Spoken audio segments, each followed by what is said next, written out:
ഒരു മണിക്കൂർ മഴയൊന്ന് ആഞ്ഞു പെയ്താൽ കേരളത്തിന്റെ വ്യവസായ നഗരി വെള്ളത്തിലമരും.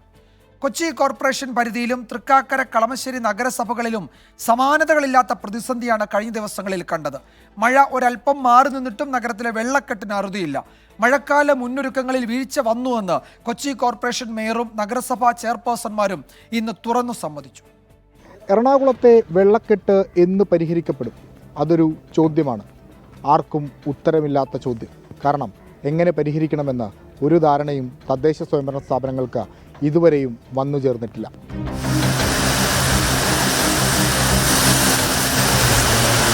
കൊച്ചി മെട്രോ, ഹൈക്കോടതി, ഇൻഫോ പാർക്ക്, കിൻഫ്ര, നിരവധി വ്യവസായ സംരംഭങ്ങൾ, ഇങ്ങനെ നീളുന്നു കൊച്ചിയുടെ വളർച്ചാ സൂചിക.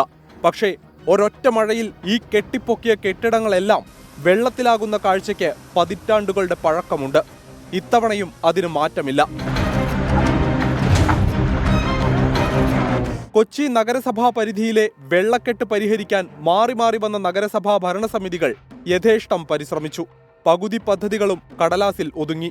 ഓപ്പറേഷൻ ബ്രേക്ക് ത്രൂ ആണ് ഒരൽപ്പം ഫലം കണ്ടത്. പക്ഷേ ഇത്തവണ അതും പാളി. ഞങ്ങൾ തന്നെ ഇപ്പൊ കൊച്ചി തന്നെ നമ്മളൊരു മെയ് 15 മുമ്പ് തീർക്കണം എന്ന് ധരിച്ചത്, പക്ഷെ അത് തീർന്നില്ല. തൃക്കാക്കര, കളമശ്ശേരി നഗരസഭകളിലും സ്ഥിതി വ്യത്യസ്തമല്ല.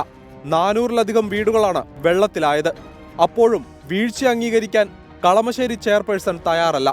മഴക്കാലപൂർവ്വ ശുചീകരണ പ്രവർത്തനങ്ങൾ ശക്തമായി നടന്നെന്നാണ് വിശദീകരണം. ഇവിടെ ഞാൻ 1 മാസം മുമ്പ് ആദ്യം ക്ലീനിങ് നടത്തിയതാണ്, പിന്നെ വീണ്ടും രണ്ടാമതൊന്നും കൂടി ക്ലീൻ ചെയ്തതാണ്. കളമശ്ശേരി നഗരസഭയുടെ മഴക്കാലപൂർവ്വ ശുചീകരണം കൂടുതൽ നന്നായതുകൊണ്ടാകാം ഈ കാഴ്ചകളൊക്കെ.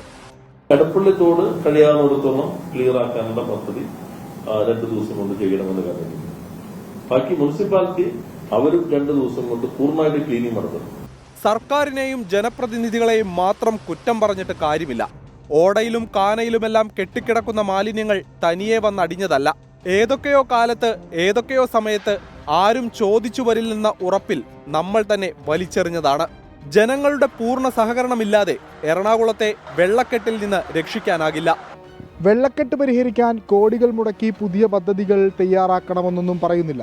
പക്ഷേ മഴയ്ക്ക് മുമ്പ് മിനിമം തോടുകളെങ്കിലും വൃത്തിയാക്കാനുള്ള മര്യാദ തദ്ദേശ സ്വയംഭരണ സ്ഥാപനങ്ങൾ കാണിക്കണം. കൊച്ചിയിൽ നിന്ന് വിഷ്ണു സുരേഷ്, 24. വിധി ദിനത്തിൽ 24 മാജിക് ജൂൺ 4 ചൊവ്വാഴ്ച രാവിലെ 5 മണി മുതൽ 24-ൽ.